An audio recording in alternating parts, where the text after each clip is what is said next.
Hi you guys, welcome to my channel. So today we are making a very famous Indian recipe called kadi pakoda. For this we have first of all very finely chopped some garlic, ginger and green chilies. Then we have prepared a batter. For this we have taken around 3 tablespoons of gram flour, and we have prepared a very fine consistency paste with buttermilk. Then we have taken a thick bottomed pan. We have to heat some oil. To this add some cumin seeds and fenugreek seeds, and add that garlic, ginger, green chilies mixture and the gram flour mixture to it.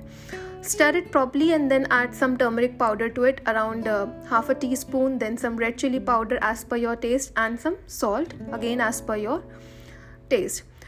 Now keep on stirring the mixture till it comes to a boil. Now you can see that the curry has taken a very beautiful golden color.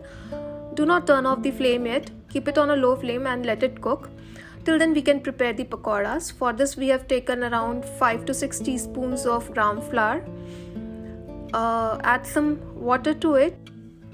Mix it very thoroughly so that there are no lumps.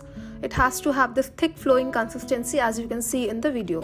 Now heat some oil in a frying pan and pour the mixture that you just prepared with the help of a spoon. You can also use your hand to do the same.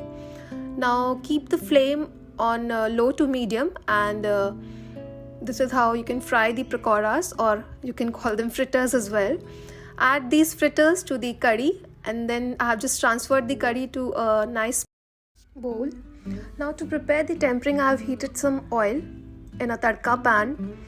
Turn off the flame, add some cumin seeds, some curry leaves, some red chilies, and then I've added some more curry leaves. On top of it you can add Kashmiri red chili. It will give a very nice color to the curry. Mix it all very nicely. Your tempering is ready. Pour this tempering on the curry that we just prepared. Mix it all and voila, our curry is ready. You can enjoy it with chapatis or with rice. It is a wonderful recipe. Do try it.